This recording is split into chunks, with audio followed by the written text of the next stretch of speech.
দেখতে কত সুন্দর, দেখবেন কিয়ামতের মাঠে আমার আল্লাহকে ডাইরেক্ট সরাসরি দেখতে পারবেন। দেখবেন যে আসমান বানাইছে যে আমার আল্লাহ, জমিন বানাইছেন আমার আল্লাহ, জান্নাত জাহান্নাম বানাইছেন আমার আল্লাহ। যে আল্লাহর কোরআন আমরা তেলাওয়াত করি, যে আল্লাহর কালাম আমরা তেলাওয়াত করি, যে আল্লাহর জন্য নামাজ পড়ি, রোজা রাখি, যে আল্লাহর জন্য সবকিছু করি, এ আল্লাহ না জানি দেখতে কত সুন্দর হবে গো। কিয়ামতের মাঠে আল্লাহ বলবে, আমার পাগলেরা,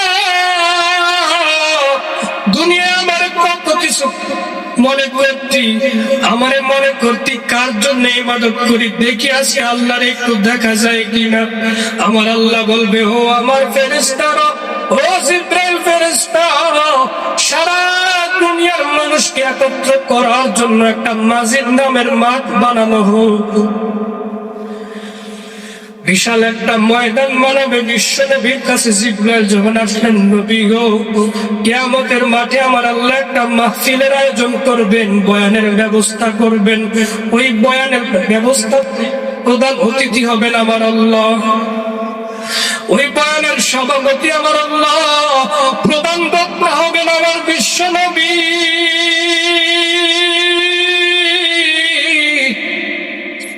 বিশেষ বক্তা হিসাবে বয়ান করবেন 1,34,000 পয়গম্বর।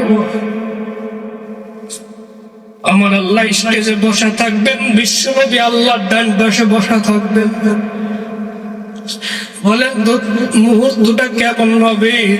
আল্লাহর পয়গম্বরের সামনে জিবরাইল যখন আসলেন, নবীজি এমন একটা মাঠ আমার আল্লাহ বানাইবেন, যেই মাঠটা কত বড় হবে আমি জিবরাইল জানি না।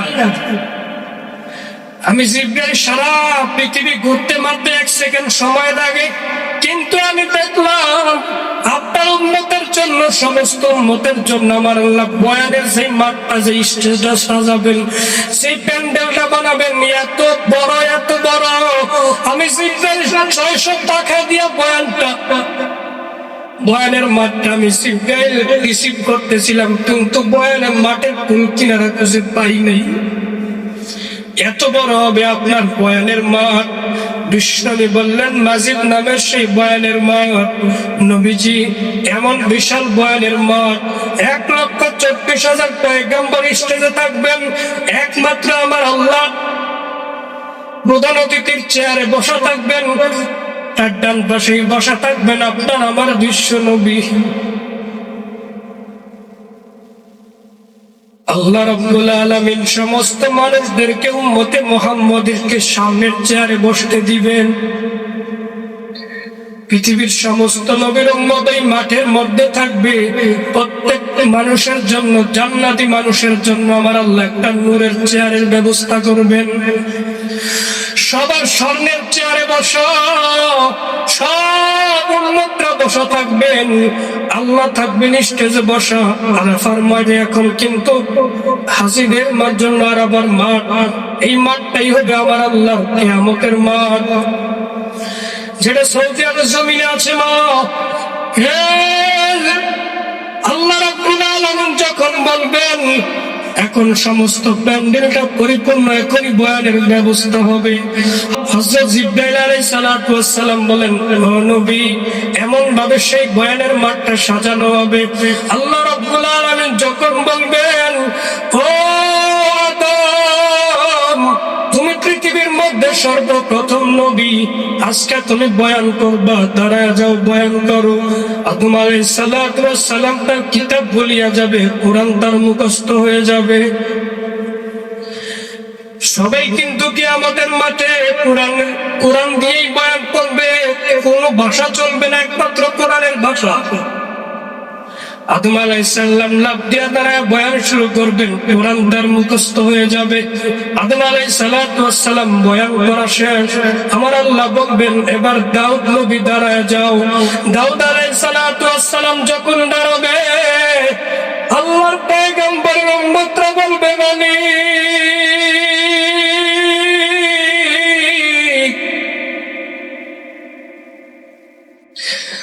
দাউদ আলাইহিস সালাতু ওয়াস সালামের কণ্ঠের মধ্যে আমার আল্লাহ এত মধু দিয়েছিলেন। দাউদ আলাইহিস সালাম জমিনে যখন বয়ান করতেন, নদীর মাছ শুদ্ধ চলে আসলো বয়ান শোনার জন্য।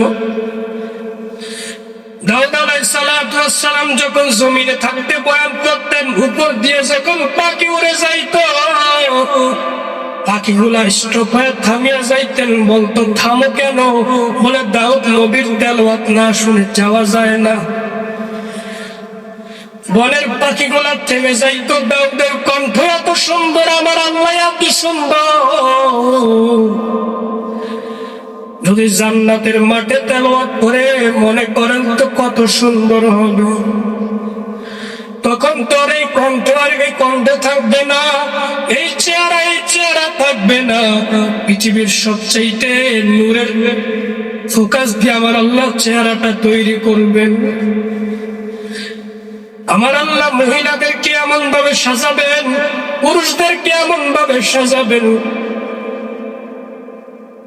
জান্নাতের মধ্যে আমার আল্লাহ সব স্বর্ণরূপা পুরুষদেরকে পড়তে দিবেন। যখন দাউদ আলাইহিস সালাতু ওয়াস সালাম তেলাওয়াত করবে, সমস্ত মানুষগুলা বলবে আল্লাহ দাউদ আলাইহিস সালাতু ওয়াস সালামের কণ্ঠ বয়ান এত সুন্দর। আমার আল্লাহ বলবে এর চাইতে কি সুন্দর বয়ান তোমরা শুনবা? আমার আল্লাহ যখন কথা শুনিয়া উম্মতরা বলবে এর চাইতে সুন্দর কণ্ঠ কি আর হয় নাকি? 1,24,000 পয়গম্বরের বয়ান যখন শেষ হয়ে যাবে, আমার আল্লাহ বলবে না উম্মতেরা, বিশেষ অতিথির বয়ান শুনলাম, প্রধান বক্তার বয়ান এখন শুরু হয়ে যাবে। এই কথাটা যখন ঘোষণা করবে, বিশ্ব নবীর উম্মতরা লাফালাফি শুরু করবে। নবী এখন বয়ান করবে, সমস্ত নবীর কথাই তো শুনলাম, বিশ্ব নবীর কথা এখন শুনবো। আবার নবী বয়ানের চেয়ারে বসিয়া যখন আউযু বিল্লাহ বিসমিল্লাহ বলা শুরু করবে, নবী আবার সেই দিন বয়ান করবে ইয়াসিন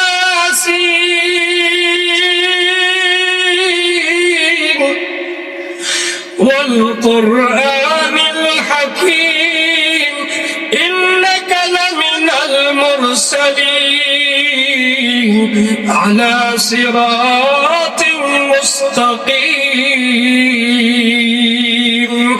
তানজিলাল আজিজির রহিম লিতুনযির কওমান মা উনযির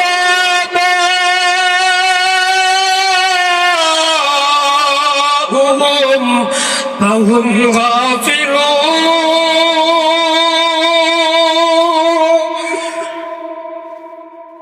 নবী আমার সূরা ইয়াসিন পড়া শুরু করবে, কানতে কানতে মানুষগুলো বেহুশ হয়ে যাবে। হঠাৎ করে বয়ানের মাঝখান থেকে একজন পাগলা দাঁড়ায় যাবে, নবীর একজন আশিক। আল্লাহকে ডাক দিয়া বলবে, মালিক সমস্ত নবীদেরকেই তো বয়ান করাইলা, সব নবীরাই তো বয়ান করলো, সব নবীর গাল ভরা দাঁত দেখলাম, কিন্তু তোমার নবীর 2টা দাঁত দেখতে পারতাছি না কেন?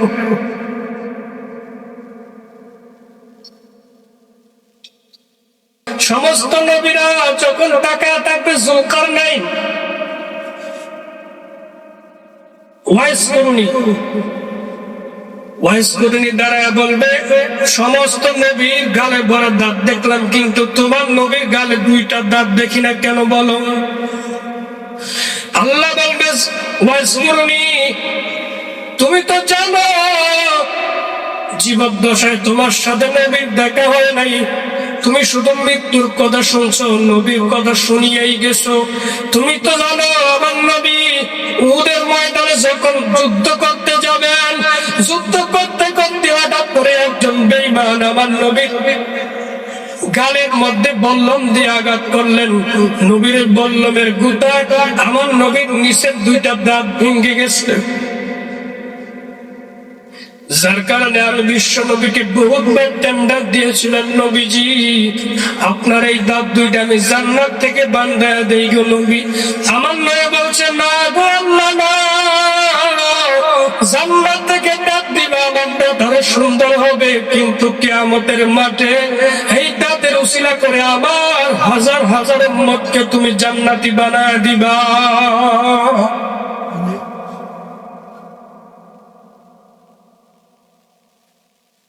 নবী আমার বয়ান করবেন, বয়ান শেষ হয়ে যাবে, এরপরে আবার আল্লাহ আবার ঘোষণা করবে তোমরা কি আরেকটা বয়ান শুনবা, লাস্ট বয়ান।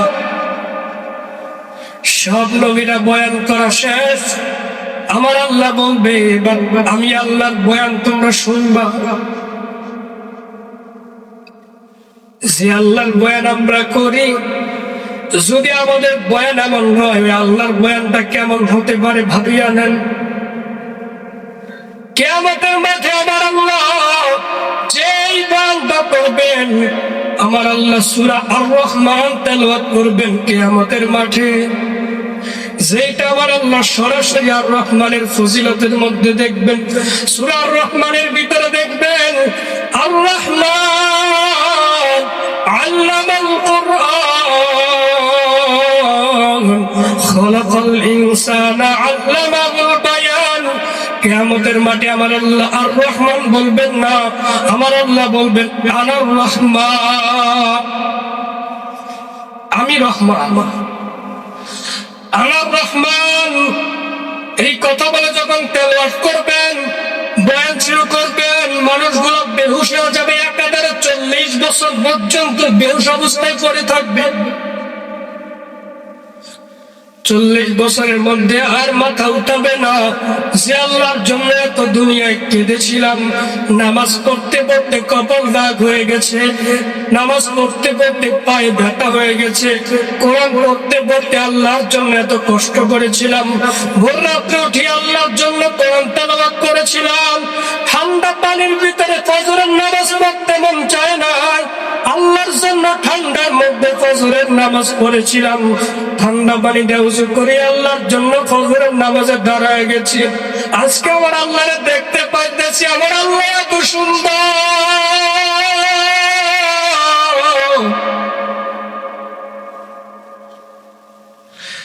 আমার আল্লাহরে দেখে আল্লাহর পাগলেরা বেহুশ হয়ে পড়ে যাবে। আমার আল্লাহ বলবে আজকে আমি আমার পাগলদের সাথে দেখা করব। আমার দেখতে চাইছে, বারবার ফজরের নামাজ পড়ে আমার দেখতে চাইছে আমার আল্লাহর সাথে। ফজরের নামাজের মাধ্যমে আমি আমার আল্লাহরে দেখছে, কিন্তু সরাসরি দেখে নাই। আজকে আমি আল্লাহর সাথে তারা দেখা করবে, আমি আল্লাহর মাঝে, তাদের মাঝে কোনো পর্দা থাকবে না। আমার আল্লাহ বলবে ফেরেশতারা পর্দা উঠায় দাও, 70,000 নূরের পর্দা আমার আল্লাহ ধাক্কা দিয়া সরায় দিবেন। আর আল্লাহ বান্দাকে ডাক দেয়া বলবে না রে বান্দা, আমি আল্লাহকে এইখানে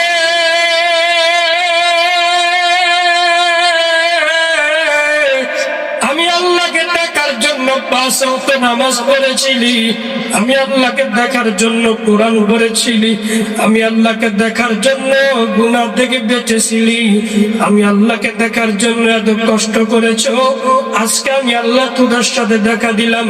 শুধু আজকে নয় রে বান্দা, জান্নাত আমি আল্লাহ তোমাদের জন্য লিখে দিলাম। কিন্তু একটা কথা মনে রাখবি, আমি আল্লাহ আজকে তোদেরকে এমন ভাবে মেহমানদারি করাবো, আমি আল্লাহ নিজের বাড়িতে বসে তোমাদেরকে মেহমানদারি করাবো। আজকে শুধু তাই নয়, প্রত্যেক শুক্রবারে আল্লাহ রাব্বুল আলামিন বান্দারকে আল্লাহর বাড়িতে ডাইকা নিজে দাওয়াত দিয়ে নিয়ে যাবেন। সমস্ত বান্দাদেরকে আমার আল্লাহ নিজের বাড়িতে দাওয়াত দিয়া জান্নাতে প্রতি শুক্রবারে আমার আল্লাহ পর্দা উঠে আল্লাহর সাথে দেখা করবেন, আর আমার আল্লাহ দাওয়াত খাওয়াবেন তাদেরকে।